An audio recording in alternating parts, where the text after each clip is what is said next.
Hi hello നമസ്കാരം. Anchor വ്ലോഗിലേക്ക് സ്വാഗതം.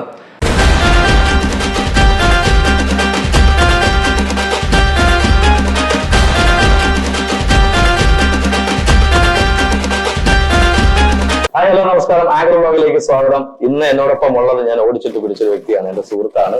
തീർച്ചയായും ഞങ്ങളൊരു പ്രോഗ്രാമിൽ ഇന്നൊരു ഇനാഗ്രേഷനുമായിട്ട് ബന്ധപ്പെട്ട് നമ്മൾ നെടുമൺകാവിലാണുള്ളത്. ഇപ്പൊ ഇരിക്കുന്നൊരു ഹോട്ടൽ റൂമിലാണ്. വലിയ ആവശ്യമില്ല. നലീഫ്, നിങ്ങളുടെ സ്വന്തം കിരൺ. അല്ലെ ഹായ് നമസ്കാരം. സുഖം. ആങ്കർ വ്ലോഗ്സിലുള്ള എല്ലാ സുഹൃത്തുക്കൾക്കും ആദ്യം നമസ്കാരം. കൈ തന്നില്ല, ഞാൻ ബേസിന്റെ പിന്നെ മറ്റേ യൂണിവേഴ്സിറ്റിയിലോട്ട് കയറി. വളരെ സന്തോഷം കേട്ടോ. കാരണം ഞാൻ മറ്റ് ചാനൽ, അതായത് ഒരു 1-2 വർഷം മുന്നേ ഒന്ന് നലീഫിനെ കോൺടാക്ട് ചെയ്തിട്ടുണ്ട് വേറെ ചാനൽ വർക്ക് ചെയ്തപ്പോ. അപ്പൊ അനുവാദമില്ലായിരുന്നു വിഷയമായിട്ട്. എത്ര വർഷം ഇന്റർവ്യൂ കൊടുത്തിട്ട്? ഇപ്പം ഞാൻ ഏകദേശം ഒരു 4 years അടുപ്പിച്ചായി. സ്റ്റാർട്ടിങ് വന്ന സമയത്ത് കൊടുത്തതാണ്. പിന്നെ ഇതിനിടയ്ക്ക് വേറൊരു ബിഹൈൻഡ് വുഡ്സിന് ഒരട്ടം കൊടുത്തു, അല്ലാണ്ട് ഞാൻ കൊടുത്തിട്ടില്ല. എന്താ വെച്ചാൽ ഇനി കൊടുക്കാൻ ഒന്നുമില്ല. ഇനി എന്ന് പറയാനുള്ള എന്റെ shirt size 42, pant size 34, shoe size 10. ഇത് മാത്രം ഞാൻ പറഞ്ഞിട്ടില്ല. ഇല്ല, ഞാൻ പറഞ്ഞു ഇത് മാത്രമേ ചോദിച്ചില്ല, ബാക്കി എല്ലാം ചോദിച്ചില്ല. അപ്പൊ അത് ഞാൻ ചോദിക്കാം. അതെ, വേർത്ത് ചോദിക്കാം. അതിന്റെയൊക്കെ ഓരോന്നിന്റെ വേർത്ത് കഴിയും. അല്ല, അതൊന്നും വേണ്ട. നമ്മളിപ്പോ ഞാനിപ്പോ നലീഫിന് കിട്ടിയിരിക്കുന്നത് ഞങ്ങൾ നെടുമൺകാവ്, കൊട്ടാരക്ക നെടുമൺകാവിലാണ്. ഇവിടെ ഒരു ഹോട്ടൽ റൂമിലാണ്. കണ്ടാലറിയ സെറ്റപ്പ് ഉണ്ട്. ഞങ്ങൾ ഇനാഗ്രേഷനോട് ബന്ധപ്പെട്ട് ഞാൻ ആങ്കറിംഗ് ചെയ്തു. നലീഫ് അവിടെ ഇനാഗ്രേഷന്റെ ഗസ്റ്റ് ആയിട്ട് വന്നതാണ്. അപ്പൊ മുങ്ങാൻ പറ്റിയില്ല. ഞാൻ കാലം പിടിച്ചു, സുഹൃത്തുക്കളെ പെട്ടു. നലീഫെ, വിശേഷങ്ങളെല്ലാം എല്ലാരും അറിഞ്ഞിട്ടുണ്ട്. പുതിയ വിശേഷങ്ങൾ, അതായത് ഇപ്പൊ നമ്മുടെ ഇനാഗ്രേഷന്റെ വിശേഷങ്ങളും ഒപ്പം കുറച്ച് ഫണ്ണായിട്ടുള്ള കാര്യങ്ങൾ മാത്രം മതി. എനിക്ക് പഴയതൊന്നും എനിക്ക് കേൾക്കണ്ട. എങ്ങനെ വഴി, ഏത് വഴി കൂടെ വന്നു, എങ്ങനെയാണ് വന്നത്, നിങ്ങൾക്കും നായിക്കും ശരിക്കും എന്തെങ്കിലും അഫെയർ ഉണ്ടോ, എല്ലാരും ചോദിക്കുന്നത്. അത് പറഞ്ഞു മടുത്ത്. കല്യാണം ഇനി വീട്ടിൽ നോക്കാം. അന്ന് നോക്കി ചോദിച്ചല്ലേ കല്യാണത്തിന്റെ കാര്യം? ഇപ്പൊ ചോദിച്ചിട്ടില്ല ആരും? ഇപ്പൊ ആരും ചോദിച്ചില്ല. അപ്പൊ അത് ഫ്രഷ് അല്ലേ? കല്യാണമൊക്കെ ഏകദേശം ആയോ? ഇല്ല, നോക്കാൻ തുടങ്ങിയിട്ടില്ല. ഇനി നോക്കണം. ഈ 3.5 മണിക്കൂറൊക്കെ യാത്ര ചെയ്ത് ഒറ്റയടിക്ക് എങ്ങനെ വണ്ടി ഓടിച്ചു വരുന്നത് ഇത്രയും ദൂരമൊക്കെ? കാല് കൈ വെച്ച്. എന്താ പൊന്നളിയാ, വാട്സപ്പ് കോമഡി കളിയാ. ഫ്രണ്ട് മൊണച്ചിട്ട് ഉള്ളത് കൊണ്ട് അങ്ങനെ അയ്യോ, അവന്റെ വേറെ കല്ലറയിലുള്ള പഞ്ചായത്ത് മൊത്തം അങ്ങോട്ടേ കൊണ്ടുവരും. അല്ല, എനിക്ക് പൊതുവെ ഡ്രൈവിംഗ് ഇഷ്ടമാണ്. എനിക്ക് ലോങ് ഡ്രൈവ് കാറിൽ ഓടിക്കാൻ ഭയങ്കര ഇഷ്ടമാണ്. എനിക്ക് എവിടെയായാലും ഞാൻ ഒറ്റയ്ക്ക് ഓടിച്ച് എനിക്ക് ഒരു 4 hours അല്ലെങ്കിൽ 5 hours ഇവിടെ നിന്ന് ചെന്നൈ വരെ ഞാൻ ഒറ്റയ്ക്ക് ഒറ്റ സ്റ്റിച്ചിൽ തൂക്കൊന്നും വരില്ല. ഞാൻ പാട്ടൊക്കെ കേട്ട് പോകും. ഇവിടെ ഒരു ഫണ്ണായിട്ടുള്ള കാര്യം, നമ്മുടെ സ്റ്റേജിൽ ചെന്നപ്പോഴ് വെളിയിൽ നിന്നൊരു ചേച്ചി മലയാളം മൊത്തം അറിയാമെന്ന് ചോദിച്ചു. അപ്പൊ തിരിച്ചെന്താ പറയുക, ചേച്ചിയുടെ മലയാളം കേട്ട് പഠിച്ചത്. അത് പോട്ടെ, മലയാളം 6 വർഷം കൊണ്ട് ഇത്രയും ഫ്ലുവൻസി ആയിട്ട് പെട്ടെന്ന് പറയാം. മലയാളമാണ് ഏറ്റവും കൂടുതൽ നമുക്ക് ലാംഗ്വേജിലായിട്ട് പഠിക്കാൻ ടഫസ്റ്റ് ആയിട്ടുള്ള ലാംഗ്വേജ്. അത് പെട്ടെന്ന് ക്യാച്ച് ചെയ്യാം. പ്രോംപ്റ്റിംഗ് വരുമ്പം കറക്റ്റ് ആയിട്ട് നമ്മുടെ ലിപ് മൂവ്മെന്റ് വരും. അതൊക്കെ എങ്ങനെയാ സാധിച്ചത്? ആദ്യം കുറച്ച് ബുദ്ധിമുട്ടുണ്ടായിരുന്നു. അത് കാരണം ഈ സീരിയൽ അഭിനയിക്കുമ്പോൾ തന്നെ ഞാൻ കാരണം കുറെ റീടേക്സ് പോകും, ഈ ലാംഗ്വേജിന്റെ പ്രശ്നമായതുകൊണ്ട്. പിന്നെ അത് കാരണം ലൈക്ക് 9:30 തീരേണ്ട ഷൂട്ട് 11 മണി തീരും. അങ്ങനെ കുറെ ആൾക്കാരൊക്കെ കളിയാക്കി പറക്കിന്ന് വെച്ചാൽ വൺ പറക്ക്. പിന്നെ അത് എനിക്കൊരു ഇൻസൾട്ട് ആയിട്ട് തോന്നി. പിന്നെ നോക്കിയപ്പോ ഓക്കെ, ഒരു ആക്ടറിന് വേണ്ടത് ഒബ്സർവേഷൻ ആണ്. അപ്പൊ നമുക്ക് പുതിയ കാര്യങ്ങളില് ബേസിക്കലി ഞാൻ കമൽ സാറും കൂടിയാണ്. അപ്പൊ പുള്ളിക്കാരൻ ഇത്രയോ ലാംഗ്വേജ് ഒക്കെ ഇത്രയും ഫ്ലുവന്റ് ആയിട്ട് സംസാരിക്കണം. അപ്പൊ ഒരു ട്രയല് ചെയ്ത് എങ്ങനെ, അതായത് ആരെങ്കിലും ട്യൂട്ടർ വെച്ചോ? ഒന്നുമില്ല. ആദ്യം ഞാൻ ഇന്ന് സ്റ്റേജിൽ ഒരു ചേട്ടന് പരിചയപ്പെടുത്തില്ലേ, നമ്മുടെ പ്രൊഡക്ഷനുള്ള ചേട്ടൻ. അവരുടെ അടുത്ത് ആദ്യം പറഞ്ഞ ചേട്ടാ വെള്ളം, ചേട്ടാ ഫുഡ്, ഇങ്ങനെ ചേട്ടാ എല്ലാത്തിനും വിളിച്ച്. പിന്നെ ഇടയ്ക്ക് ഡയലോഗ്സ് വരുമ്പോ പിന്നെ മലയാളത്തിലോട്ട് തന്നെ. പിന്നെ മെയിൻ ആയിട്ട് ഞാൻ പഠിച്ചത് ഡ്രൈവിംഗ് പോകില്ല. ട്രിവാൻഡ്രം ടു നാഗർകോവിൽ ഡ്രൈവ് ചെയ്യുമ്പോൾ ഈ നമ്മൾ വ്ളോഗ് ചെയ്യില്ലേ, അതേപോലെ ഞാൻ കാറിൽ പോകുമ്പോൾ ഞാൻ റോഡിൽ നോക്കുന്ന കാര്യങ്ങളെല്ലാം മലയാളത്തിൽ പറയും. ഓ, ഇവിടെ ഒരു ബോർഡ് ഉണ്ട്, ഓക്കെ, ഞാൻ അവിടെ കാർ ഡ്രൈവ് ചെയ്യുമ്പോ ഗിയർ ഇട്ട് പോവാണ് ഗൈസ്. ഇതൊരു 2 to 4 hours ഞാൻ ഡ്രൈവ് ചെയ്യുമ്പോൾ ഞാൻ തന്നെ സ്വയം ക്യാമറ ഞാൻ നോക്കുന്ന എല്ലാം മലയാളത്തിൽ സംസാരിക്കും. അതേപോലെ തന്നെ ഇംഗ്ലീഷ് ഫ്ലുവന്റ് ആയതും ഇംഗ്ലീഷ് മീഡിയത്തിൽ പഠിച്ചാണെങ്കിൽ നമുക്ക് പ്രാക്ടീസ് ഇല്ലാത്തതുകൊണ്ട് ഇംഗ്ലീഷ് ബുദ്ധിമുട്ടാണ്. അപ്പൊ എന്ത് ചെയ്യും, പോകുമ്പോൾ ഇംഗ്ലീഷ് നോക്കും. Yes, I am here now, I am going to drive this. അങ്ങനെയൊക്കെ നോക്കത്തില്ല. അങ്ങനെ അപ്പൊ പഠിച്ചു. പിന്നെ മലയാളം നമ്മൾ ഈ ഡ്രൈവ് സ്കൂളിൽ പോകുമ്പോൾ നമ്മൾ അവിടുന്ന് പഠിച്ചിട്ട് കാര്യമില്ല, സ്വന്തമായിട്ട് ഞാൻ സ്വന്തമായിട്ട് പഠിച്ചതാണ്. അങ്ങനെയാണ് വന്നത്. പക്ഷെ കേൾക്കുമ്പോഴും നല്ല രസമുണ്ട്. എന്റെ അടുത്തൊരു ഒരു കാര്യം പറഞ്ഞായിരുന്നു,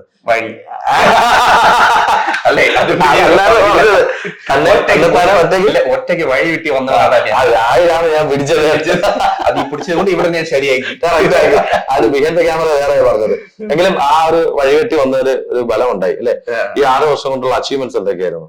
ആക്ടിങ്ങിലല്ല ഞാൻ ചോദിച്ചത്, ലൈഫിൽ ഒരുപാട് കാര്യങ്ങൾ മെച്ചപ്പെട്ടു, ലൈഫ് സ്റ്റൈലിൽ മാറി. ഞാൻ കുറെ ഇതിൽ പറഞ്ഞതുപോലെ ഞാൻ ഇപ്പൊ ജീവിച്ചോണ്ടിരിക്കുന്നത് എന്റെ ഡ്രീമുകളാണ് ഞാൻ ഇപ്പൊ ജീവിച്ചോണ്ടിരിക്കുന്നത്. ഒരു സമയത്ത് എന്റെ സ്വപ്നമായിരുന്നതാണ് ഇപ്പൊ യഥാർത്ഥത്തിൽ യാഥാർത്ഥ്യം മലയാളത്തിലേക്ക് വരേണ്ടി വന്നു. മാനിഫെസ്റ്റിംഗ് പറയില്ലേ, അതാണ് ഇപ്പൊ സംഭവിച്ചത്. ഞാൻ ഒരിക്കലും വിചാരിച്ചില്ല ഞാൻ ഇങ്ങനെ കാർ മേടിക്കും, ഇങ്ങനെ കുറെ നമ്മള് എക്സ്പെൻസീവ് തിങ്സ് ഒക്കെ മേടിക്കും. ഇതെല്ലാം അൽഹംദുലില്ലാ എല്ലാം നല്ല രീതിയിൽ അതെ അതെ വന്നിട്ടുണ്ട്. പിന്നെ അത് നമ്മളുടെ എഫേർട്ടും അതല്ലാണ്ട് ലൈക്ക് നമ്മൾ എന്ത് കൊടുക്കണോ അതാണ് തിരിച്ച് നമുക്ക് കിട്ടും. അത് വിശ്വസിച്ച് ഇതുകൊണ്ട് എല്ലാം ലൈക്ക് ഗോഡ്സ് ഗ്രേസ്. പിന്നെ അതുപോലെ തന്നെ ഒരു ഭയങ്കര ഒരു സംഭവം നലീഫിന്റെ ലൈഫിലുണ്ടായി. അനീഷ് ഖാനെ പോലുള്ള ഒരാൾ അകത്തിരുന്ന് സംസാരിക്കുന്ന ലൈഫിൽ ദുരന്തം കാര്യങ്ങളിൽ അതുകൊണ്ടാണ് ലൈഫിൽ നമ്മൾ ഓരോ ആൾക്കാർ ലൈഫിൽ കാണുന്നത് എന്തെങ്കിലും തീർച്ചയായിട്ടും റീസൺ ആയിരിക്കും, ഒരു ഇൻസിഡന്റ് കൂടി ആയിരിക്കും നമ്മൾ കാണുന്നത്. സക്കീർ ഭായ് എന്ന് പറഞ്ഞ താജ്മഹൽ യൂണിവേഴ്സിലെ അദ്ദേഹം മുഖേനയാണ് നമ്മൾ കൂടുതലായിട്ട് അടുക്കാൻ കാരണം.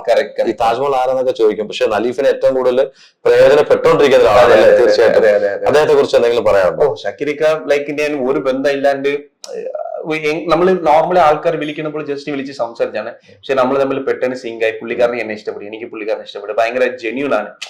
ഒരു കാര്യം പറഞ്ഞിട്ട് ബാക്കിയുള്ളവരുടെ പോലെ അങ്ങനെ ഇങ്ങനെ അതൊന്നുമില്ല, ജെന്യൂൻ പക്കായിട്ട് പറയും. ഉണ്ടെങ്കിൽ ഉണ്ട്, ഇല്ലെങ്കിൽ ഇല്ല, അത് മാത്രമേ ഉള്ളൂ.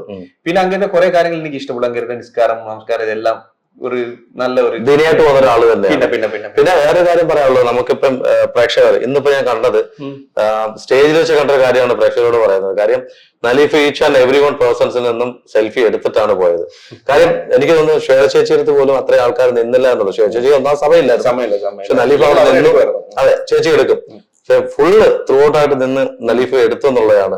ഇതൊക്കെ വേറെ സ്റ്റേജിലൊക്കെ പോകുമ്പോഴും അങ്ങനെ തന്നെയാണോ? ഞാൻ എല്ലാ സ്ഥലങ്ങളിലും ഇങ്ങനെ തന്നെയാണ്. അത് ഇവിടെ എനിക്ക് ആരെയും കാണിക്കാൻ ഒരു നിർബന്ധമില്ല. ഇവിടെ ഇരുന്ന് ആരൊക്കെ നിങ്ങളെടുത്ത് എനിക്ക് കാണിക്കാൻ ഒരു കാര്യം. ഒവ്വൊരു ഈവന്റ് നമ്മൾ പോകും. ഞാൻ നോക്കുമ്പോ ഇവരെല്ലാരും കാണുന്നത് കൊണ്ടാണ് നമ്മൾ സീൽ നന്നായിട്ട് പോകുന്നത്. ഇന്നോട് അവർ വന്നിരിക്കുന്നത് എന്തുകൊണ്ടാണ്? നമ്മളിത് വരുന്നത് കൊണ്ടാണ്, നമ്മളെ കാണാൻ ആഗ്രഹിച്ചാണ് അവർ. കഥാപാത്രത്തിന്റെ പേരാ വിളിക്കുന്നത്, കിരൺ. നീ കണ്ടല്ലോ ഇത്രയും വെയിലാണ്, ഈ വെയിൽ അവരെല്ലാരും നിൽക്കുവാണെങ്കിൽ നമ്മളെടുത്തുള്ള സ്നേഹത്തിലാണ്. അവർക്ക് നമ്മൾ ഒന്നും കൊടുക്കാൻ പോകില്ല. നമ്മൾ കൊണ്ട് ഒരു ടോക്കൺ ഓഫ് ലവ് എന്ന് പറയുന്നത് അവർക്ക് ഒരു സെൽഫി എടുക്കുന്നത്. അവർ നമ്മള് ശരിക്കും പറഞ്ഞാൽ നീ കണ്ടാ അറിയാം, ഓരോരാളും ഫോട്ടോ എടുത്ത് പോകുമ്പോ എന്നെ ബ്ലെസ് ചെയ്തിട്ടാണ് പോയത്. നന്നായിട്ട് പറഞ്ഞ എല്ലാ തലയിൽ കൈവശം ആ ബ്ലെസ്സിങ്സ് ആണ് ഇന്ന് ഈ നിലയിൽ എത്തിയത്. നലീഫ് വരുന്നതിന് മുമ്പ് ഞാൻ ചോദിച്ചു, ഇത് ഏറ്റവും കൂടുതൽ ആരെ കാണാൻ വന്നതെന്ന് വെച്ചപ്പോ രണ്ടുപേരും കൈയടി കിട്ടി. പക്ഷെ എനിക്കൊരു 10% കുറച്ച് ഗ്രാഫ് കയറി എന്നത് നിനക്ക് വേണ്ടിയിട്ടായിരുന്നു. കാര്യം നലീഫിനെ കാണാൻ വേണ്ടി അമ്മമാരാണ് കൂടുതലും സംസാരിച്ചത്. നലീഫ് എന്ന പേര് ഞാൻ പറയുമ്പോഴാണ് മിക്ക ആൾക്കാർക്കും അറിയുന്നത്. എല്ലാരും ഫോട്ടോ നോക്കിയിട്ടാണ് വരുന്നത്. അമ്മമാർക്കെല്ലാം വായിക്കാൻ അറിയില്ലായിരിക്കും, അവർ ഫോട്ടോ നോക്കിയിട്ടായിരിക്കും വരുന്നത്. അയ്യോ കിരൺ എന്ന് വെച്ചാൽ ഈ സീരിയലിൽ പറയുമ്പോൾ അവരുടെ ഫാമിലിയിൽ ഒരു ആളായിട്ടാണ് അവർ കാണുന്നത്. ഈ ഒരു നടനാണ്, അങ്ങനെയല്ല അവർ കാണുന്നത്. കിരണേ ഞങ്ങളുടെ മോനാണ്, അങ്ങനെ. അതൊരു ഇന്ന് സ്റ്റേജിൽ ക്രഷ് ആയിട്ട് പെൺകൊച്ചു വന്നല്ലോ, ആ കൊച്ചിനെ മൈൻഡ് ചെയ്ത് പോയെന്താ? ആണോ? ഞാൻ കണ്ടില്ല. സീരിയസ്ലി എന്നെ ക്രഷായ പെണ്ണിനെ നീ ക്രഷ്? എനിക്ക് ക്രഷുണ്ട്, എനിക്കൊരു മോളുണ്ട്. അങ്ങനെ അനീഷിന്റെ കല്യാണമായി സുഹൃത്തുക്കളെ. അല്ല, ക്രഷ് അടിച്ച വേറെ ആളുണ്ട്, അത് ഞാൻ പിന്നെ പറയാം. ക്രഷിന്റെ കാര്യം, ആ ക്രഷ് പിന്നെ പറയാനാണോ? ഞാൻ അവനല്ലേ. അല്ല, സ്റ്റേജിൽ എന്താ കൊച്ചു നലീഫ് ഒരു മൈൻഡ് ചെയ്യല്ല, കൊച്ചു കരഞ്ഞിട്ട് ഇറങ്ങിപ്പോയി. സീരിയസ്ലി ആൾക്കാർ പാട്ട് പാടിക്കൊണ്ടപ്പോ ആ കുട്ടി അവിടെ വന്നു. ഒരു 21 വയസ്സ്, മനസ്സിൽ ശ്രദ്ധിച്ചോ എനിക്കറിയില്ല, 21 വയസ്സുണ്ടായിരുന്നു. പുള്ളിക്കാരൻ അവിടെ നിന്ന് ഭയങ്കരമായിട്ട് നിൽക്കുന്ന ബോഡി ഗാർഡ്സ് കയറ്റി വിട്ടില്ല, ഞാനാണ് കയറി വരാൻ പറഞ്ഞത്. അപ്പൊ നലീഫ് ഏതായിരുന്നു, ഏത് പാട്ടിനായിരുന്നു നമ്മളെ ഡാൻസ്? അപ്പൊ ആ പെൺകുട്ടി ഡാൻസ് കളിക്കാൻ വിളിച്ചോണ്ടല്ലേ സിംഗർ. അപ്പൊ ഡാൻസ് കളിച്ചിട്ട് ഇപ്പൊ ബാക്കിൽ നിൽക്കുക. കുറെ കൊണ്ട് ഇങ്ങനെ എനിക്ക് തോന്നുന്നു ഉറുമ്പേനോട് അറിയത്തില്ലായിരിക്കും ഇതിനകത്ത് തൊടുമ്പോ. പക്ഷെ എന്നാൽ പെൺകുട്ടി അവിടെ സീരിയസ്ലി ഞാൻ പറയാ, എനിക്ക് കള്ളം പറയേണ്ട ആവശ്യം എന്താ? അത് അവിടെ വെച്ച് പറയാത്തത് അവിടെ വെച്ചാൽ ഞാൻ നോക്കിയിട്ടില്ല, നീ എന്നെ നോക്കിയോ? നോക്കുന്നില്ല, നീ അവിടെ നോക്കിക്കൊണ്ടിരിക്കുക. എല്ലാരും ഫോട്ടോ എടുക്കും. പക്ഷെ ആ കൊച്ചു ഭയങ്കരമായിട്ട് സങ്കടപ്പെട്ട് അവസാനം ഫോട്ടോ എടുക്കുന്നില്ല, അവരായിട്ട് പോയി. കൊച്ചെ കുഴപ്പമില്ല, ഇന്നൊരു ദിവസം എവിടെയെങ്കിലും വെച്ച് നമുക്ക് കാണാം, നമുക്ക് ഫോട്ടോ എടുക്കാം. അങ്ങനെ കൊച്ചുണ്ടെങ്കിലേ എടുക്കൂ. അതാണ് ഞാൻ ചുമ്മാ പറഞ്ഞത്. പക്ഷെ എല്ലാവരുടെ കൂടെ ഒന്ന് നലീഫ് എല്ലാവരുടെ ഫോട്ടോ എടുത്തു. അങ്ങനെ ക്രഷുള്ള ഇഷ്ടം പോലെ ആൾക്കാർ വന്നു, അവരെല്ലാം എടുത്തിട്ട് പോയെന്നുള്ളത് എല്ലാവർക്കും ഷേക്ക് ഹാൻഡ് കൊടുത്തു. പക്ഷെ എനിക്ക് ഇപ്പോഴും ഒരു വിരോധം ഉള്ളൊരു കാര്യം എന്ന് വെച്ചാല്, നലീഫിനോട് വിരോധമുള്ളൊരു കാര്യം, ഈ ഡബ്സി കാണിച്ച പോലെ ഒരു പാട്ടിട്ട് അതിന്റെ കൂടെ പാടി. പക്ഷെ പാടി കേട്ടോ, ഞാൻ ആ പാട്ട് ഓഫ് ചെയ്യാൻ പറഞ്ഞപ്പോ അടിപൊളിയായിട്ട് പാടി. ഒരു 2 ലൈൻ നമുക്ക് ഏതെങ്കിലും അതിൽ പാടി ആ പാട്ടാണ് ഇപ്പൊ എന്റെ മൈൻഡിലുള്ളത്. അത് പാട്. ശരി, വേറെ നിനക്ക് വേണ്ടി മെലഡി പാടാം. തമിഴ് മെലഡി മതി. முன்தினம் பார்த்தேனே பார்த்ததும் தோற்றேனே சொல்லடை கண்ணாக நெஞ்சமும் புண்ணானதே எத்தனை நாளாக உன்னை நான் காணாமல் எங்கு நான் போனேனோ நாட்களும் வீணானதே வானத்தில் நீ வெண்ணிலா ஏக்கத்தில் நான் தெரிவதா என்னும் இப்போது என்னோடு வந்தால் என்ன ஊர் பார்க்க ഒന്നാக സെൻട്രാൽ ബാക്കി പാടാൻ തന്നെ കേട്ടോ ഇവിടെ പാടിക്കണം അടിപൊളിയല്ലേ സൂപ്പർ പക്ഷെ ഞാൻ പറയാൻ കാരണം അത് ഞാൻ കുറയ്ക്കാൻ പറഞ്ഞത് ആ പാട്ട് നല്ലപോലെ പാടുന്നുണ്ടായിരുന്നു അപ്പൊ എനിക്ക് മനസ്സിലായി പാടും ഞാൻ പാടി പാടി എനിക്ക് പെട്ടെന്ന് വന്നപ്പോ ഡാബ്സി വേദൻ ഇവരുടെ ആറായിട്ട് സത്യം പറഞ്ഞ അതിലൊക്കെ എന്തെങ്കിലും കോൺട്രവേഴ്സി ഇപ്പൊ കുറച്ചു മുമ്പ് ആ കാര്യം സംസാരിച്ചു കോൺട്രവേഴ്സി അല്ല ഞാൻ ചോദിച്ചത് അത് ഈ രണ്ടുപേരിൽ ആരും ഏറ്റവും കൂടുതൽ ഇഷ്ടം വേടനാണോ രണ്ടുപേരുടെ സോങ് എനിക്ക് ഇഷ്ടമാണ് ഡാബ്ജിയുടെ കുറെ സോങ്സ് ഞാൻ ഈ റാപ്പർ സോങ്സ് ആണ് ഈ ചോദിക്കുന്നത് എന്തുകൊണ്ടാ ഉറങ്ങില്ല ഇങ്ങനെയൊക്കെയാണ് ഇപ്പൊ റീസെന്റ് ആയിട്ട് ഞാൻ കൂടുതൽ കേൾക്കുന്ന സോങ് വേദൻ ബ്രോയുടെ സോങ് ആണ് വേദൻ ബ്രോ ഇത് കാണുമെന്ന് അറിഞ്ഞൂടാ I am a big fan of you and Dabzee bro I am too big fan of you but unfortunately കുറച്ച് മുന്നേ മേളിൽ വേടൻ ബ്രോയുടെ സോങ്സിൽ ഒവ്വൊന്നിലും ഒരു സ്റ്റോറിയാണ് തീർച്ചയായിട്ടും അപ്പൊ വരികൾ അതായത് അതിലൊരു എമോഷൻ കാണും ഈ കടലമ്മ ആ സോങ് കേൾക്കുമ്പോ തന്നെ അതിനകത്ത് എന്തോ നമ്മൾ ഒരു പോകുന്ന ഒരു ഫീൽ രണ്ടുപേരും അവിടെ നിന്ന് പാടിയടാ ആ കടലമ്മയുടെ കടലമ്മ കരഞ്ഞല്ല പെട്ടത് കണ്ണീരെല്ലാം അവളല്ല കെട്ടത് കരയല്ല കടലല്ല കണ്ടത് കടലിന്റെ മക്കളാ കടലിന്റെ എന്നുവെച്ചാ അതിനകത്ത് ആ ഒരു വരികളുണ്ട് മനോജ് ആ സൈഡിൽ ഇരിപ്പുണ്ട് നമ്മളോട് എപ്പോഴും എന്റെ വ്ളോഗിൽ വരുന്ന ഒരാളാണ് ഇപ്പം നലീഫെ ഇപ്പൊ ജീവിതത്തിലേക്ക് വരുവാണെങ്കിൽ ഇപ്പം 6 വർഷം കൊണ്ട് മാറ്റിമറിച്ചു സ്വന്തം നമുക്ക് ആ സമയത്തൊക്കെ വാപ്പയുടെ കുറച്ച് ബാക്കിൽ നിന്നിട്ട് വാപ്പയുടെ സപ്പോർട്ടിലൊക്കെ ആയിരിക്കാം ഇത് വരുന്നതിന് മുമ്പ് നമ്മൾ നിന്നിട്ടുള്ളത് ഇപ്പൊ വാപ്പാടത്തൊന്നും ചോദിക്കാതെ നമ്മൾ സ്വന്തം കാര്യം നിൽക്കാതെ വാപ്പാടെ ഒരു ഫീൽ എന്താണ് പ്രൗഡ് ഫീൽ ആണ് വാപ്പ ശരിക്കും പറഞ്ഞ എന്റെ വാപ്പാണ് നാട്ടിലുള്ള സെലിബ്രിറ്റി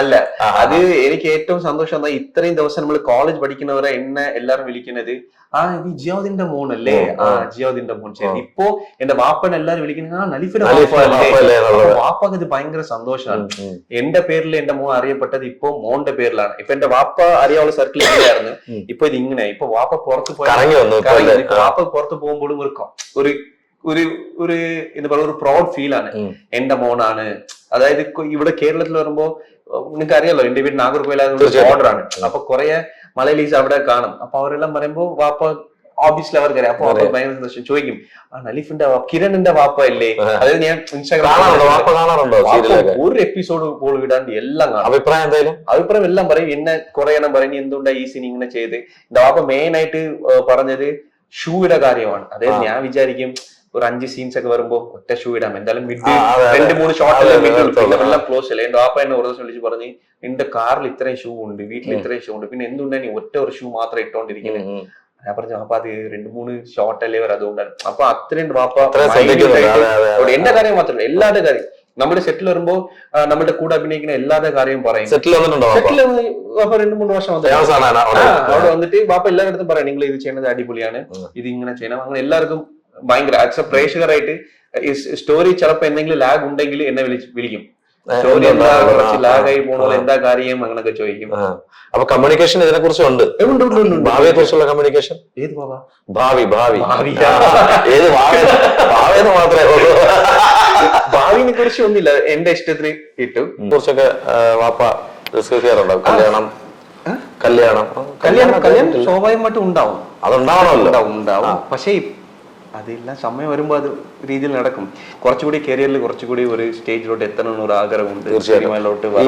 ചോദിക്കേണ്ട സിനിമയിലേക്ക് വരണമെന്നുള്ള തീർച്ചയായിട്ടും എല്ലാവരും ആഗ്രഹം തന്നെ ഇപ്പൊ ഇത്രയും വർഷമായിട്ട് ഒരു ഇത്രയും ഹാൻസം ആയിട്ടുള്ള ഒരാൾക്ക് അല്ലെ ചുമ്മാ പറഞ്ഞ അങ്ങനല്ല നീ ഹാൻസം തന്നെ എന്നിട്ട് ഒരു ചാൻസസ് ഇങ്ങോട്ട് തിരക്കി വന്നിട്ടില്ല അത് തിരക്കി പോയിട്ടുണ്ടോ എനിക്കൊരു ചാൻസ് വേണം പറഞ്ഞിട്ട് ഞാൻ തിരക്കി പോയിട്ടുണ്ട് പക്ഷെ ഒന്നും മലയാളത്തിലാണ് എനിക്കെന്തോ മലയാളത്തിലെ വരണമെന്നാണ് ഭയങ്കര ആഗ്രഹം എല്ലാവരും എൻ്റെ അടുത്ത് പറയും എനിക്ക് തമിഴ് ഫീച്ചേഴ്സ് ആണ് എൻ്റെ ഇതിലുള്ളത് ബോഡി ലാംഗ്വേജ് തമിഴ് ഫീച്ചേഴ്സ് ആണ് പക്ഷെ എനിക്ക് മലയാളത്തിലാണ് അതായത് ഞാൻ ചാൻസ് തപ്പിക്കൊണ്ട് നടന്നപ്പോൾ എനിക്ക് ഫസ്റ്റ് എനിക്കൊരു ജീവൻ തന്നത് ഈ ഇൻഡസ്ട്രിയാണ് ഈ ജനങ്ങളാണ് ഇപ്പൊ എനിക്ക് ഇവിടെ തന്നെ നിൽക്കണം എന്റെ ഒരു ആഗ്രഹമാണ്. എനിക്ക് മലയാള ഇൻഡസ്ട്രിയിൽ തന്നെ തമിഴ് മൂവി അതാണ് എല്ലാവരും പറയുന്നത്. പക്ഷെ ഞാൻ മലയാളത്തിൽ നിന്ന് എന്റെ കരിയർ തുടങ്ങിയിട്ട് ഞാൻ തമിഴ് പോവാണ്.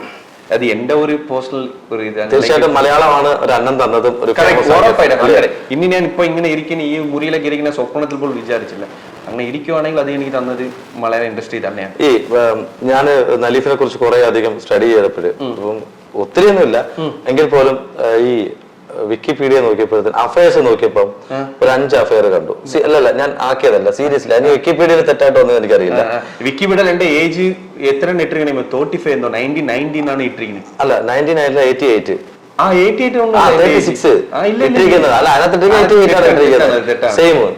88 നീണ്ടൊക്കെ എന്റെ വാപ്പുപ്പട വയസ്സാണ്.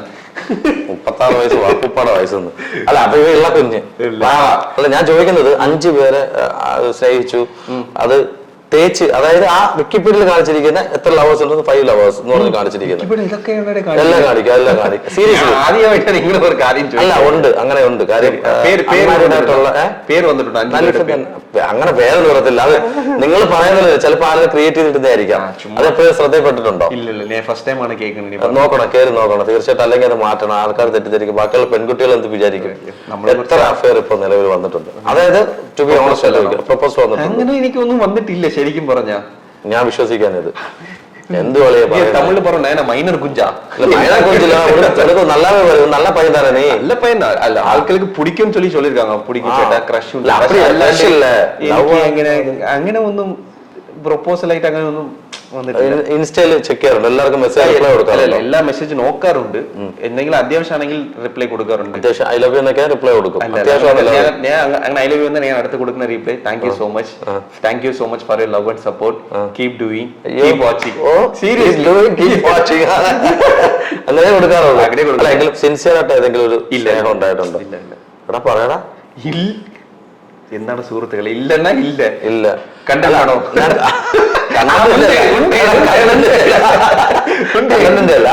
ഞാൻ ചോദിച്ചതാ. ഇപ്പൊ ഇത്രയും ഈ 6 വർഷം ആകുമ്പോഴത്തേന് അലീഫിന്റെ പല ഷോസ് എനിക്ക് തോന്നുന്നു അതിന്റെ ഒരു ഏജ് പോയിന്റ് തോന്നുന്നു. ഈ ഒരു 22, 23 ആവുമ്പോ നമുക്ക് അതിന്റെ ഒരു ഇത് തോന്നുന്നു. എനിക്ക് 23 വയസ്സിലാണ് തോന്നുന്നത്. ഞാൻ 23 വയസ്സിലാണ് ഈ സീരിയൽ വന്നത്. ഇപ്പൊ ഓൾമോസ്റ്റ് 27. പക്ഷെ ഈ ആൾക്കാർ കാണുമ്പോൾ തെറ്റിദ്ധരിക്കരുത്. കാര്യം ഇത്രയും വർഷം ആകുമ്പോൾ ചിലപ്പോൾ 35, 36 വയസ്സൊക്കെ അവർ തോന്നലായിരിക്കും. ഇത് 28 വയസ്സുള്ള ചെറു പയ്യനാണ്.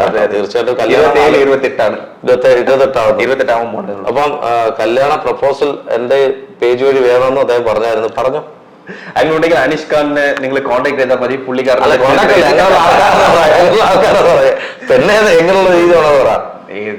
നമ്മൾ സപ്പോർട്ട് ചെയ്യുന്ന ഒരാള് കരിയറും സൗന്ദര്യം സൗന്ദര്യം എഡ്യൂക്കേഷൻ മസ്റ്റ് ആണ്. സൗന്ദര്യം വലിയ കുഴപ്പമില്ല. സൗന്ദര്യം ഒക്കെ എങ്ങനെ ഫിനാൻഷ്യൽ സൗണ്ട്സ് ഉള്ള ഫിനാൻഷ്യലി ഏതായാലും കുഴപ്പമില്ല. അവനൊന്നും കുഴപ്പമില്ല. എല്ലാവരും കുഴപ്പമില്ല. കിട്ടിയാ മതി. ആ അവസ്ഥയിലെത്തി. അല്ല നിങ്ങളൊക്കെ ആ അവസ്ഥ എന്ന് പറയുമ്പോ മനോജന്റെ ഒക്കെ അവസ്ഥ എന്തായിരിക്കും നേരം? മണചേട്ടന്റെ ആ കോഡിൽ തന്നെ ആൾക്കാർ വീടും. അങ്ങനെ പ്ലാൻ ചെയ്ത് കാണിക്കാമോ മണചേട്ടൻ?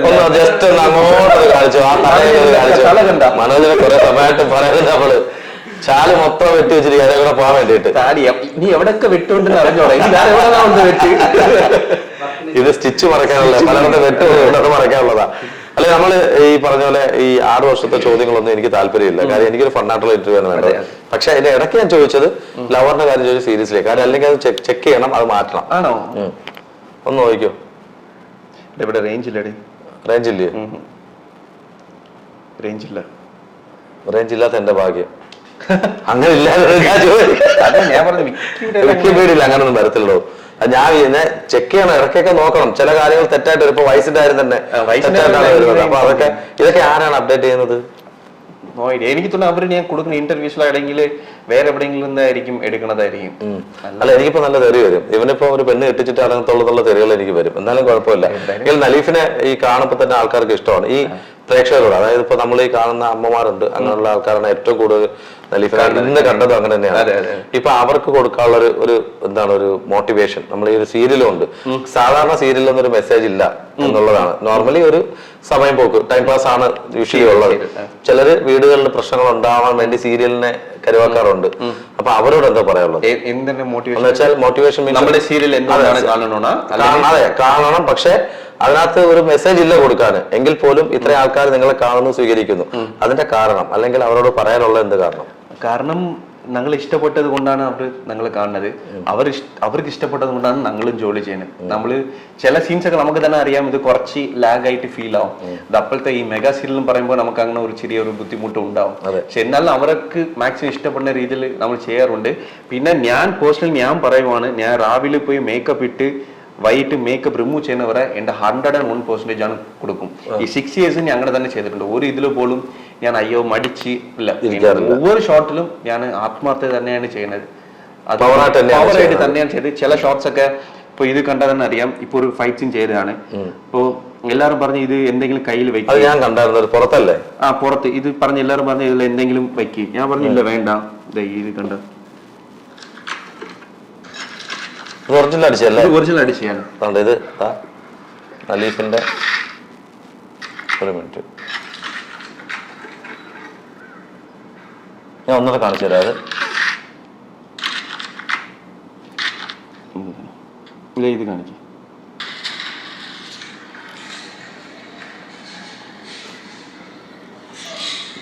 അപ്പോൾ ഞാൻ ഓവർ ഷോട്ടും റിസ്ക് എന്ന് വെച്ചാൽ ഞാൻ എന്റെ 101% കൊടുത്താണ്. ഒറിജിനൽ തടിയാണ്, ഒറിജിനൽ അടിയാണ്. അപ്പൊ അതിന്റെ ഒരു റിഫ്ലക്ഷൻ ആണ്. എനിക്കത് സീരിയൽ അങ്ങനെ അധികം ഫൈറ്റുകളൊന്നും ഇല്ല, കണ്ടിട്ടില്ല. ശരി, ഞാൻ കണ്ടായിരുന്നു. നല്ല അത്യാവശ്യം നല്ല സിനിമ ഷൂട്ടുകൾ ചെയ്തിരിക്കുന്ന ഫൈറ്റ് തന്നെയായിരുന്നു. അത് ആ സമയത്ത് ആരാ ഫൈറ്റ് മാസ്റ്റർ ഉണ്ടായിരുന്നോ? ഇല്ല, നമ്മളുടെ ടീംസ് തന്നെയാണ് ചെയ്യുന്നത്. ഈ ഫൈറ്റ് സീക്വൻസ് എല്ലാം നമ്മുടെ മെയിൻ ഡയറക്ടർ ഹാരിസൺ സാറാണ് ഇതെല്ലാം ചെയ്യുന്നത്. പിന്നെ അതല്ലാണ്ട് ഈ ഫൈറ്റ് സീക്വൻസ് എല്ലാം ചെയ്യുന്നത് എന്റെ ശങ്കരണ്ണനാണ്. ശങ്കരണ്ണനാണ് നമ്മുടെ സെക്കൻഡ് യൂണിറ്റിന്റെ ഡയറക്ടറാണ്. ശങ്കരണ്ണനാണ് ഈ ഫൈറ്റ് സീക്വൻസിന്റെ കോറിയോ എല്ലാം പുള്ളിക്കാരനാണ് ചെയ്തത്. ഈ ഫൈറ്റ് സീക്വനും അന്യ ട്യൂബ്ലൈറ്റ് വെച്ച് പൊട്ടിക്കുന്ന ഒരു അതെല്ലാം പുള്ളിക്കാരനാണ് കോറിയോ ചെയ്ത് തന്നെ. ഈ 6 വർഷം എന്ന് പറയുന്നത് ചെറിയ കാര്യമല്ല. ഇപ്പൊ ഒരു കുടുംബമാണ്, ഫാമിലിയാണ്. പക്ഷെ ഇത് പെട്ടെന്ന് ഇപ്പൊ ഒരു 1500-1600 എപ്പിസോഡ് കഴിയുമ്പോൾ അടുത്തൊരു സീരിയലിലേക്ക് അല്ലെങ്കിൽ അടുത്തൊരു സിനിമയിലേക്ക് പോകേണ്ടി വന്നു. അപ്പൊ എന്തായിരിക്കും ഫീൽ വരുന്നത്? ഒബ്വിയസ്ലി സങ്കടം കാണും, ഭയങ്കര സങ്കടം കാണും. ലൈക്ക് അത് ഞാൻ പലപ്പോഴും ചിന്തിച്ചിട്ടുണ്ട്, അത് എങ്ങനെയായിരിക്കും ആ ഫീലിന്. പക്ഷെ ഭയങ്കര സങ്കടമായിരിക്കും. അവിടെ നിന്ന് ലൈക്ക് ഒന്നുമില്ല. നമുക്ക് ഒരു നമ്മൾ കോളേജ് തീരുമ്പോൾ നമുക്ക് ഫെയർവെല്ലിലേക്ക് നമുക്ക് ഇത് അതാവുമ്പോൾ നമുക്ക് രാവിലെ 8 മണി പോയാൽ 3:30 തിരിച്ചു. ഇത് അങ്ങനെ അല്ല, രാവിലെ തൊട്ട് വൈകിട്ട് വരെ ഒരുമിച്ചിരിക്കുന്നതാണ്. ചിലപ്പോൾ രാത്രി റൂമിൽ റൂമൊന്നും ഷെയർ ചെയ്യാറില്ല. നമുക്ക് എല്ലാവരും സെപ്പറേറ്റ് റൂംസ് ആണ്. ശല്യമൊന്നുമില്ല. നമുക്ക് ഈ ടൈം കിട്ടുന്ന പറഞ്ഞ റെസ്റ്റിംഗ് ടൈം, അത് മാത്രമേ ഉള്ളൂ. അത് ചിലപ്പോൾ നൈറ്റ് ഷൂട്ട് പോകും. ഇതെല്ലാ സമയം ഒരു ഫാമിലിയാണ്. തീർച്ചയായിട്ടും വിഷമം ഉണ്ടാവും, ഭീകര വിഷമം ഉണ്ടാവും. 6 വർഷം എന്ന് പറഞ്ഞാൽ ചെറിയ കാര്യമല്ല. ഇപ്പൊ 1353.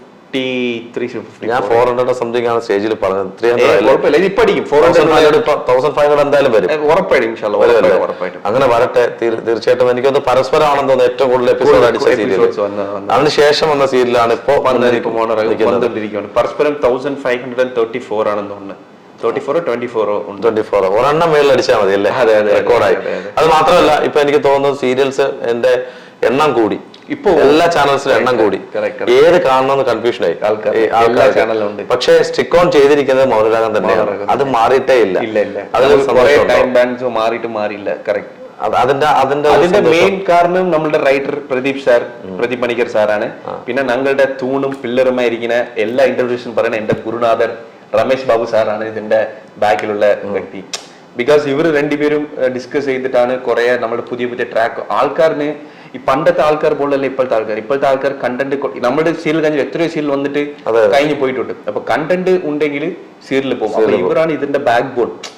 ഈ പ്രദീപ് പണിക്കർ സാറാണ് നമ്മുടെ റൈറ്റർ, രമേശ് ബാബു സാറാണ് നമ്മുടെ പ്രൊഡ്യൂസർ. അപ്പൊ ഇവരാണ് ഇത് ഡിസ്കസ് ചെയ്ത് എങ്ങനെയാണ് ഓഡിയൻസിന് ഒരു പൾസ് അറിഞ്ഞിട്ട് എങ്ങനെ ഇത് കൊണ്ടുപോകാൻ. അപ്പൊ അവർ കാരണമാണ് ഇത്തരം എപ്പിസോഡ് പോയത്.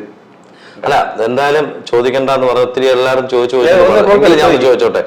എനിക്കൊരു ആഗ്രഹം ചോദിക്കാണ്. ഇപ്പം നലീഫ് നഗരൂല് കിടക്കുന്നു, കേരളത്തിലെ ഈ സീരിയല് ഇത് ആരാണ് ഇൻഫോം ചെയ്തത് ഇങ്ങനെ ഒരു നായകനെ ആവശ്യമുണ്ടെന്ന്? എന്റെ ഗുരുനാഥൻ അദ്ദേഹം തന്നെയാണ്. രമേശ് ബാബു സാർ നേരത്തെ അറിയാം? പുള്ളി നേരത്തെ ഇല്ല. അതിന് പുള്ളിയുടെ ഒരു നമ്മൾ പറയില്ലേ മലയാളത്തിൽ നന്ദിയും കടപ്പാടും. എങ്ങനെയാണ് നലീഫിനെ കണ്ടെത്തിയത്? ശരിക്കും പറഞ്ഞാൽ ഞാൻ ഓപ്പൺ ആയിട്ട് പറയുവാണെങ്കിൽ ഞാൻ ബേസിക്കലി എഞ്ചിനീയറിംഗ് പഠിച്ചു കഴിഞ്ഞു. എഞ്ചിനീയറിംഗ് കഴിഞ്ഞിട്ട് ഞാൻ ചെന്നൈയിൽ ചാൻസ് തപ്പിപ്പോയി. ചാൻസിൽ ചെന്നൈ പോയിട്ട് ഞാൻ കയറി ഇറങ്ങാത്ത സ്ഥലമേ ഇല്ല. പട്ടീനെ പോലെ എവിടെ പോയാലും അറിയാലോ നമ്മള് നടനൊന്നുമില്ല. അപ്പൊ അവർ പോകുമ്പോൾ നമ്മൾ റിജക്ട് ചെയ്യും, നമ്മൾ പുറത്താക്കും. അങ്ങനെ ഒരുപാട് ഓഡിഷൻസ് പോയിട്ട് അപ്പനെ ലൈഫിൽ സ്ട്രഗ്ലിംഗ് പീരീഡ് എന്ന് പറഞ്ഞ ആ ടൈമാണ്. അത് ഹാപ്പിയാണ്. അപ്പൊ എന്റെ ഒരു ദിവസത്തിന്റെ എക്സ്പെൻസ് പറയാൻ 100 രൂപയാണ്. ആ 100 രൂപ കൊണ്ട് 3 ദിവസം തന്നെ ഭക്ഷണം കഴിക്കണം, വണ്ടിയുടെ പെട്രോൾ അടിച്ച് ഓഡിഷനും പോകണം. ഈ ഒരു ദിവസം 100 രൂപയേ ഉള്ളൂ എന്റെ കയ്യിൽ. അതാണ് എന്താ വെച്ചാൽ 3000 എന്റെ കയ്യിൽ. അത് വെച്ചാണ് എന്റെ ലൈഫ് പോകും. ഇപ്പൊ രാവിലെ ആകുമ്പോ 2 ഇഡലി, ഉച്ചയ്ക്കാകുമ്പോ ടൊമാറ്റോ റൈസ് 20-30 രൂപയുടെ ടൊമാറ്റോ റൈസ്, വൈകിട്ടാകുമ്പോ ഒരു ചായ, 50 രൂപയുടെ പെട്രോൾ. ഇതാണ് ഇരുന്നത്. അപ്പൊ അങ്ങനെ ഞാൻ കുറേ ഇത് തപ്പിപ്പോയപ്പോ എനിക്ക് ഇങ്ങനെ ഒരു ഓഡിഷൻ കാൾ ഉണ്ടായിരുന്നു. ഏഷ്യാനെറ്റാണ് എനിക്ക് എവിടെ കിട്ടിയാണ്. അപ്പൊ അങ്ങനെ പോയപ്പോ എന്റെ സാർ എന്നെ കണ്ടിട്ട് കേരളത്തിലായിരുന്നു ഓഡിഷൻ. കേരളത്തിൽ. അപ്പൊ ഞാൻ ഓൺലൈനിലാണ് വീഡിയോ എല്ലാം അയച്ചു കൊടുത്ത്. അപ്പൊ അവർ കണ്ടപ്പോൾ അവർ സെലക്ട്. എന്റെ ഫാമിലിയിലും ബന്ധുക്കളും ഫ്രണ്ട്സും ഹെൽപ്പ് ചെയ്യാതെ സമയം പോലും എന്റെ സാറാണ് എനിക്ക് ഒരു ലൈഫ് തന്നത്. ഈ വാപ്പ ആ സമയത്ത് എങ്ങനെയായിരുന്നു ഈ 100 രൂപയ്ക്കൊക്കെ പോയിക്കൊണ്ടിരുന്ന സമയത്ത്? ഇല്ല, വീട്ടിൽ ഒന്നും അറിഞ്ഞിട്ടാ. വീട്ടിൽ ആദ്യം ഭയങ്കര അഗേൻസ്റ്റ് ആയിരുന്നു. അഗേൻസ്റ്റ് എന്താ വെച്ച് കഴിഞ്ഞാൽ ഉമ്മ ഭയങ്കര ഓർത്തഡോക്സ് ആണ്. ഭയങ്കര ഓർത്തഡോക്സ്. ഉമ്മക്ക് ഈ പരിപാടി ഇഷ്ടമില്ല. വാപ്പക്ക് എന്റെ മേലില് കോൺഫിഡൻസ് ഉണ്ടെങ്കിലും എനിക്ക് ആരെ അറിഞ്ഞോടാ. ഞാൻ കുറവല്ല, എനിക്ക് ആരെ അറിയത്തില്ല. അപ്പൊ എങ്ങനെ ഇവൻ പോയി സർവേ ചെയ്യും? പഠിച്ചു കഴിഞ്ഞ് അതായത് എന്റെ വീടും പറയുമ്പോൾ ലോവർ മിഡിൽ ക്ലാസ് ആയിട്ടിരുന്നതാണ്. ഓക്കെ, ഒരു മിഡിൽ ക്ലാസ്സും ഒരു ലോവർ മിഡിൽ ക്ലാസിന്റെ ഇടയ്ക്ക് നമുക്ക് എങ്ങനെയെങ്കിലും പുറമെ നമ്മൾ കഷ്ടം കാണിക്കാതെ രീതിയിൽ നമ്മൾ അഡ്ജസ്റ്റ് ചെയ്ത് പോകുന്ന ഒരു വ്യക്തി, അതാണ് മിഡിൽ ക്ലാസ് അല്ലേ. ആ ഒരു സ്റ്റേജിലാണ് ഇരുന്നത്. അപ്പൊ ഞാൻ വന്നാലേ എന്റെ വീട് മെച്ചപ്പെടത്തുള്ളൂ. ആ ഒരു സിറ്റുവേഷനാണ്. അപ്പൊ എഞ്ചിനീയറിംഗ് കഴിഞ്ഞിട്ട് എന്നെ എങ്ങനെയെങ്കിലും ഗൾഫിലോട്ട് അയക്കാനായിരുന്നു അവരുടെ പ്ലാൻ. വാപ്പ അതേ അഗേൻസ്റ്റ് ആയിരുന്നു. ഇപ്പൊ പിന്നെ ചാൻസ് കിട്ടിയപ്പോൾ ഫസ്റ്റ് ചാൻസ് കിട്ടിയപ്പോൾ ഞാൻ ഫസ്റ്റ് വിളിക്കുന്നത് വാപ്പയാണ് വിളിച്ചത്. അവ വിളിച്ചു, നീ ധൈര്യമായിട്ട് പോ, എന്തുണ്ടെങ്കിൽ നമുക്ക് നോക്കാം. ഇൻസ്പിറേഷൻ ആണ്. പിന്നെ എൻ്റെ ഗുരുനാഥർ രമേശ് ബാബു സാർ എന്നെ ഫസ്റ്റ് ഡേ ഇവിടെ കൊണ്ടുവന്ന് വിട്ട്. ആ ഫസ്റ്റ് ഡേ ഇന്ന് 6 years ആയി. ഇതിനിടയ്ക്ക് എനിക്ക് പറഞ്ഞില്ലേ മലയാളം എങ്ങനെയാണ് പഠിച്ചത്. ഒരു 3 മാസം ആകുമ്പോൾ തന്നെ ഞാൻ സാറിനെ വിളിച്ച് പറഞ്ഞു, സാർ എന്നെ കൊണ്ട് ഇത് പറ്റുന്നില്ല, എനിക്ക് അഭിനയിക്കാൻ ഇൻട്രസ്റ്റ് ഉണ്ട്, പക്ഷെ എന്നാലും എനിക്ക് ലാംഗ്വേജ് പറഞ്ഞില്ല, എന്നെ കൊണ്ട് പറ്റുമെന്ന് അറിയില്ല. അതുകൊണ്ട് സാർ വേണമെങ്കിൽ വേറെ ആളെ വയ്ക്കുകയാണെങ്കിൽ സാറിൻ്റെ ഡിസിഷനാണ്. അങ്ങനെയൊക്കെ ഞാൻ പറഞ്ഞ് വിളിച്ചപ്പോൾ പുള്ളിക്കാരൻ എൻ്റെ അടുത്ത് പറഞ്ഞു, അലിഫെ, ഞാൻ റോട്ടിൽ പോകുന്ന ഒരാളിനെ കൊണ്ട് എൻ്റെ സീരിയൽ, അതും ഇത്രയും വലിയ ചാനലിൽ എൻ്റെ ഒരു ഷോയിലേക്ക് ഇത്രയും പൈസ മുടക്കി ഞാൻ കൊണ്ട് ഇടുവില്ല. നിന്നെ ഞാൻ ഇവിടെ കൊണ്ടുവന്നിട്ടുണ്ടെങ്കിൽ നീ ഇത് മുമ്പ് ഒന്നും ചെയ്തിട്ടില്ലെന്ന് എനിക്കറിയാം. നിന്നെ കൊണ്ടിട്ടുണ്ടെങ്കിൽ നിന്റെ കയ്യിൽ എന്തോ ടാലന്റ് ഉണ്ട്, അത് കണ്ടിട്ടാണ് ഞാൻ എന്നെ കൊണ്ടുവന്നത്. നീ ഒന്നില്ലെങ്കിൽ ഒരു കാര്യം ചെയ്യും, എനിക്ക് വേണ്ടി നീ ഒരു 3 മാസം കൂടി നോക്ക്. ആ പിന്നുള്ളത് നമുക്ക് അപ്പോഴും എന്ത് പറഞ്ഞു, 3 മാസം കഴിഞ്ഞിട്ട് മാറ്റാൻ പറഞ്ഞില്ല, പിന്നുള്ളത് നമുക്ക് പിന്നെ നോക്കാം. അപ്പൊ ഞാൻ നോക്കിയപ്പോൾ എന്റെ എനിക്ക് ചാൻസ് തരാണ്ട് എനിക്ക് ചാൻസും തന്ന് ഇത്ര ഹീറോ ആക്കി. ആർക്കും അറിയത്തില്ല, അതും ക്യാരക്ടർ റോൾ പോലും ഇല്ല, തന്നിരിക്കുന്നത് ഹീറോ ആയിട്ട്. ആ ഒരു 3 മാസം കോൺഫിഡൻസിലാണ്. ആ 3 മാസം ഇപ്പൊ ആൾമോസ്റ്റ് 6 വർഷമായി. തീർച്ചയായിട്ടും അദ്ദേഹത്തിന് ഗുരുനാഥൻ മാത്രം പറയാൻ പറ്റത്തില്ല, തീർച്ചയായിട്ടും അത് പറയാൻ പറ്റത്തില്ല. അതൊക്കെ മേലെ ലൈക്ക് പുള്ളി എല്ലാം ഞാൻ ഇനി ഇട്ടിരിക്കുന്ന എല്ലാം, ഇനി ഷർട്ട്, പാന്റ്, വാച്ച് എല്ലാം എനിക്ക് മോണോറാക്കം തന്നെയാണ്. തീർച്ചയായിട്ടും അതിന്റെ ഒരു കടപ്പാട് എപ്പോഴും ഇപ്പൊ ഇതിനിടയ്ക്ക് ഒരു കാര്യം ചോദിക്കട്ടെ, ബിഗ് ഫിന്റെ കുറച്ച് നല്ല കാര്യങ്ങൾ എനിക്ക് അറിയാൻ കാണിച്ചു. കാര്യം നോയമ്പ് സമയത്ത് നോയമ്പ് എടുക്കുന്ന ഒരാൾ തന്നെയാണ്, പക്ഷെ ഇന്ന് ഈ ഇനാഗുറേഷന്റെ ഭാഗമായിട്ട് പറ്റില്ല. കാര്യം അത്ര നല്ല ചൂടാണ്. ട്രാവൽ ചെയ്തുകൊണ്ട് നമുക്ക് അത് വിധിവിലക്കുണ്ട്. തീർച്ചയായിട്ടും. പിന്നെ അത് മാത്രമല്ല, യാത്ര ചെയ്യുവാണെങ്കിൽ ഉറപ്പായിട്ടും സ്റ്റേജിൽ വരുന്ന ഓരോ അമ്മമാരെയാലും എങ്ങനെ കെയർ ചെയ്യണം എന്നുള്ളത് നലീഫ് ഇന്ന് അവിടെ കാണിച്ചു. ആ വീഡിയോസ് ഒക്കെ ഞാൻ എൻ്റെ ഇതിലൂടെ നിങ്ങൾക്ക് കാണിച്ചു തരാം. പിന്നെ നലീഫെ, എനിക്ക് കൂടുതലായിട്ട് ഒന്നും ചോദിക്കാനില്ല, ഇത്ര മാത്രമേ ഉള്ളൂ. പിന്നെ സിനിമയിലേക്കുള്ള ഒരു ആഗ്രഹം കൂടെ ഒന്ന് പറയാം, എത്രയുണ്ടെന്നുള്ളത്. മലയാളത്തിലാണ് ഏറ്റവും പറഞ്ഞു, ഈ നമ്മുടെ ക്യാമറയിൽ തന്നെ പറഞ്ഞു. ആരെങ്കിലും ഇത് കണ്ടുകൊണ്ടിരിക്കുന്ന ഡയറക്ടേഴ്സോ കാസ്റ്റിംഗ് ഡയറക്ടേഴ്സ് ആരെങ്കിലും ഉണ്ടെങ്കിൽ എനിക്ക് ഒരു അവസരം മതി. അതും ഞാൻ മെയിൻ ആയിട്ടല്ല, എനിക്കൊരു ഓഡിഷൻ വെച്ച് എടുത്തോ, എല്ലാം ചെയ്തോ, എല്ലാത്തിനും റെഡിയാണ്. അതായത് ടാലന്റ് ഉണ്ടെങ്കിൽ എന്നെ എടുത്താൽ മതി, ആ ക്യാരക്ടറിന് ഷൂട്ട് ആവുകയാണെങ്കിൽ എടുത്താൽ മതി. എന്റെ മലയാളത്തിലോട്ടാണ് എന്റെ സിനിമയുടെ എൻട്രി വരുന്നതാണ് എന്റെ ആഗ്രഹം. ഞാൻ മാനിഫെസ്റ്റ് ചെയ്യുന്നുണ്ട്. ഇൻഷാ അല്ലാഹ് നടക്കും. ഇൻഷാ അല്ലാഹ് നടക്കട്ടെ. അത് മാത്രമല്ല, ആരുടെ കൂടെ ആദ്യം അഭിനയിക്കണമെന്ന്, അതായത് ഹീറോയിൻ അല്ല, ഒരു ഹീറോ, ആസ് എ ഹീറോ എന്നുള്ള രീതിയിൽ മമ്മൂക്ക, മമ്മൂക്കയുടെ കൂടെ ബിഗ് ഫാൻ. മമ്മൂക്ക ഭയങ്കര ഇഷ്ടമാണ്. യങ്സ്റ്റേഴ്സിൽ ഇല്ല, മമ്മൂക്കനെ എനിക്ക് ആസ് എ പേഴ്സൺ എനിക്ക് ഭയങ്കര ഇഷ്ടമാണ്. എന്തുകൊണ്ടാണ്? എന്ന് പറഞ്ഞാൽ അങ്ങേരുടെ ഒരു ഡിസിപ്ലിൻ ആണ്. ഇത്രയും ഏജിലും ഇത്രയും ഡിസിപ്ലിൻ ആയിട്ട്, അത് മാത്രമല്ല, ലൈക്ക് ഫുൾ ഡിസിപ്ലിൻ ആണ്. ഫുഡ് ഹാബിറ്റ്സ് ആയിക്കോട്ടെ, സ്പിരിച്വൽ ആയിക്കോട്ടെ, എല്ലാത്തിനും ഭയങ്കര ഡിസിപ്ലിൻ ആണ്. അത് എനിക്കൊരു ഒരു മോട്ടിവേഷൻ ആണ്. മമ്മൂക്ക എന്റെ നാഗർകോവിൽ നാട്ടിലോട്ട് വന്നിട്ടുണ്ടായിരുന്നു ഒരു ഷൂട്ടിന് വേണ്ടി. അപ്പൊ വാപ്പാക്ക കണ്ട് ഫോട്ടോസ് എല്ലാം എടുത്ത് എനിക്ക് കാണാൻ പറ്റില്ല. വാപ്പ അന്ന് VIP അല്ലേ? അതെ, നാട്ടിൽ എന്തെങ്കിലും ഉണ്ടെങ്കിൽ വാപ്പാക്ക് അറിയും. അവിടെ എനിക്ക് തോന്നുന്നു വാപ്പ മെമ്പർ അങ്ങനെ മെമ്പറാണ് ഇപ്പോഴത് തന്നെ. അത് ഇപ്പോ ഇല്ല, തൽക്കാലം ആയിരുന്നു. പാർട്ടി വലിയൊരു പാർട്ടിയിലാണ്, പാർട്ടി പറയുന്നില്ല, വലിയൊരു പാർട്ടിയിലൊരു നേതാവാണ് അദ്ദേഹം. അപ്പൊ എന്തായാലും വളരെ സന്തോഷം. നമ്മൾ കുറച്ചധികം നല്ല രീതിയിൽ കൈകാര്യം ചെയ്തു കാര്യങ്ങളൊക്കെ. ലാസ്റ്റ് ഒരു ടങ് ടെസ്റ്റ് കൂടെ തരുവാണ്. എല്ലാ ചാനലിലും എല്ലാത്തിലും ഞാൻ കൊടുക്കുന്ന തന്നെയാണ്. പക്ഷെ നലീഫിന്റെ വായന കേൾക്കുമ്പോ എനിക്ക് ഭയങ്കര സുഖമാണ്, ഒരു സുഖം. പുളി എടുത്ത് വടി എറിഞ്ഞു, വടി എടുത്ത് പുളി എറിഞ്ഞു. പതുക്കെ പറഞ്ഞു. പുളി എടുത്ത് വടി എറിഞ്ഞു, വടി എടുത്ത് പുളി എറിഞ്ഞു. പുളിയെടുത്ത് വടി എറിഞ്ഞു, വടിയെടുത്ത് പുളി എറിഞ്ഞു. സ്പീഡേ പറയടാ. പുളിയെടുത്ത് വടി എറിഞ്ഞു, വടിയെടുത്ത് പുളി എറിഞ്ഞു. പുളിയെടുത്ത് വടി എറിഞ്ഞു, വടിയെടുത്ത് പുളി എറിഞ്ഞു. പറ. പുളിയെടുത്ത് വടിയെറിഞ്ഞു, വടിയെടുത്ത് പുളി എറിഞ്ഞു. ഇതാണ് പറഞ്ഞ മലയാളം നീ നന്നായിട്ട് പഠിച്ചു എന്നുള്ളത്. 6 വർഷം കൊണ്ട് നന്നായിട്ട് മലയാളം പഠിച്ചു. സീരിയസ്ലി പറയാണ്, കാര്യം ഇത് പെട്ടെന്ന് പറയാത്ത മലയാളികളോടും തെറ്റിക്കരുത്. അത് നലീഫ് നന്നായിട്ട് പറഞ്ഞു. ഇനിയും നല്ല നല്ല അവസരങ്ങൾ കിട്ടട്ടെ. സിനിമയില് ബിഗ് സ്ക്രീനിൽ 70mm വരട്ടെ. അത് മമ്മൂക്കാടെ കൂടെ തന്നെ, മമ്മൂക്കാടെ ബ്രദറായിട്ട് അഭിനയിക്കാനുള്ള ഒരു അവസരം, അതല്ലേ വേണ്ടത്? ബ്രദറായിട്ട് മകനായിട്ട് അഭിനയിച്ച മകനായിട്ട് തീർച്ചയായിട്ടും, അല്ലെങ്കിൽ ഓപ്പോസിറ്റ് ഒരു വില്ലനായിട്ട്. ഇത് വേറെ തിരിച്ചു വേണം നമുക്ക് നോക്കാം. മമ്മൂക്ക നിന്റെ മകനായിട്ട് വേണമെങ്കിൽ നമുക്ക് നോക്കാം. അതായിരിക്കും നല്ലത്. മമ്മൂക്കക്ക് ഇപ്പോഴും പ്രായമായിട്ടില്ല, ഇങ്ങനെ തന്നെ പോട്ടെ. ഡിസിപ്ലിൻ കാരണമാണ് ഇരിക്കുന്നത്. അത് പടച്ചോൻ അത് അദ്ദേഹത്തിന് കൊടുത്തോണ്ടിരിക്കുകയാണ്, വാരിക്കോരി കൊടുത്തോണ്ടിരിക്കുകയാണ്.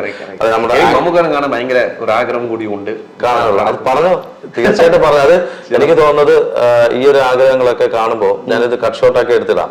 ആരെങ്കിലും ഒക്കെ കണ്ടിട്ട് ഇൻഷാല്ല കണ്ടിട്ട് വിളിക്കട്ടെ. മമ്മൂക്കെ കണ്ടാ മതി എന്നുള്ളൊരു ആഗ്രഹമാണെങ്കിൽ കണ്ടു കഴിയുമ്പോൾ ആഗ്രഹോട് പറഞ്ഞു, അഭിനയിക്കാൻ ആഗ്രഹം പറയും. മമ്മൂക്ക ആഗ്രഹം ഉണ്ടെങ്കിൽ എനിക്ക് ഒരു പാസിംഗ് നിങ്ങളുടെ ഫ്രെയിമിൽ അപ്പുറത്തോട്ട് നടന്നു കിട്ടിയാലോ മതി. തീർച്ചയായിട്ടും എന്തായാലും കണ്ടത് സന്തോഷാല, വളരെ സന്തോഷം. നമ്മുടെ പ്രേക്ഷകരോട് എന്താ പറയാനുള്ളത്? ആങ്കർ വ്ലോഗ് നമ്മുടെ ഫാമിലി അല്ലേ, ആങ്കർ വ്ലോഗ്സ്. ആങ്കർ വ്ലോഗ്സിനെ എല്ലാവരും സപ്പോർട്ട് ചെയ്യുക. ഞങ്ങൾ തരുന്ന എല്ലാ സപ്പോർട്ടും നമ്മുടെ പയ്യനും. അപ്പൊ തീർച്ചയായിട്ടും എല്ലാവരും ഭാഗങ്ങൾ തരുന്നു. ഇനി ഇദ്ദേഹത്തിന് നാഗർകോവിൽ ഫാനുള്ളതാണ്. ഇത്രയും സമയം കുറെ ചലവ് ഞങ്ങളുടെ കേട്ട്. അപ്പൊ ഇത് സപ്പോർട്ട് ചെയ്യുക. എന്റെ ചാനൽ ആദ്യമായിട്ട് കാണുന്നവരാണെങ്കിൽ സബ്സ്ക്രൈബ് ചെയ്യുക, ഷെയർ ചെയ്യുക, മാക്സിമം ആ ബെൽ ബട്ടനോടൊന്ന് അമർത്തേക്കല്ലേ. അപ്പൊ അല്ലെ എല്ലാവരും ഭാഗങ്ങൾ തരുന്നു. Thank you so much. Thank you. Love you guys. See you. Take care.